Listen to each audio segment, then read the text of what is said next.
Hi, I'm Joan Newcomb, and today's weekly musings is Love Your Creations. I'm doing a series of weekly musings, and I'm using posts from my blog as inspiration. And stay tuned to the very end to learn more about the things I offer and for some specials. I am in love with my fish tank. I've pulled up an ottoman, and I would rather sit staring into their underwater world than work on my computer. The intention was to bring abundant feng shui to the entrance of my new home. It's in the career area of our feng shui bagua map. It's advised to have the lucky number of 9 fish, comprised of 8 gold or red ones and 1 black one, to absorb the bad juju. At first, I was going to have goldfish, as koi would be the ideal feng shui fish, but they grow so large, I need an outdoor pond for that number. Goldfish, the pet store told me, are dirty fish. They pee and poop so much, I'd be changing the tank constantly. So I went with a smaller freshwater fish. I've had 2 aquariums before with an assortment of community fish. They're labor-intensive to set up, but easier later on when the environment is established. I chose a black molly to start the tank with. Mollies are hardy fish apparently and can withstand the initial water conditions. Except this one gave birth to 17 black babies and promptly died. That was either an awful lot of abundance or a lot of bad juju. So now I have a tank full of little baby mollies. The pet store won't take them until they're 7 weeks old. It's totally upset the feng shui. 17 isn't a lucky or an unlucky number. It's too many black fish. I got impatient and bought an albino plecostomus because I love plecos. They eat your algae when it accumulates. And an albino is sort of pinky yellow, which is almost red and gold, and I wanted some lucky color in that damn tank. I've decided I don't want mollies in my tank. They're live bearers, and a female, as I discovered,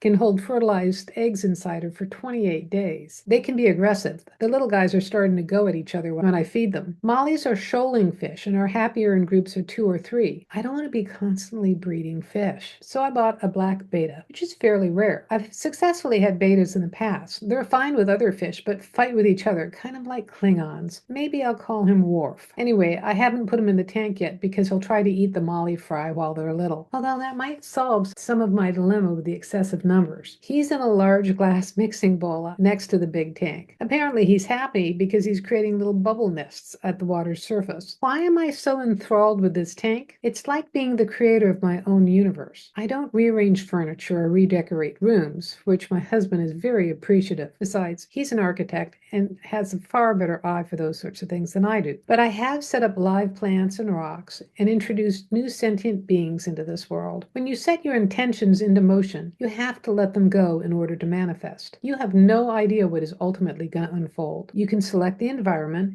and try to precisely control all aspects, and you will still have surprises. Perhaps I have 17 black fish to absorb a lot of bad juju. Perhaps I shouldn't have set up a tank during Mercury retrograde, except that I've had tanks before, so it's doing something that I've done before. Sometimes patience is required when you're working to bring something into form. Miracles show up as setbacks. Our purpose in this life is to create. Molly's purpose is to eat. All they do is search for food. Look around at your life. What have you been intending? What are you manifesting? What requires patience in your life? What miracles are you missing because the appearance or the numbers seem to be wrong? Appreciate your current creations, and things may show up greater than you possibly could have imagined. And let me know in the comments below. I love to read your comments. So I'll have to say now I've had several incarnations with that same particular tank, and right now there's no fish in it. There's just 2 plants. And I keep the thing running just to keep the plants alive. But the idea of loving your creations, even if what you've manifested in the moment or what you've created in the moment isn't to your perfect picture of what it's supposed to look like, because it is something that you've created. And at our essence, we are all consciousness. We are the creator at our essence. And so we're drawn to creating. We love our creations. Many people aren't creators of fish tanks, but you might be creators of poetry, a really good meal, baked goods, a garden. You might dance, sport. There's all sorts of different ways of creating in this world. And at our essence, we need to create. It satisfies us in an unspoken way. And it's also our spiritual language to communicate in this world. So I have to say that's also a great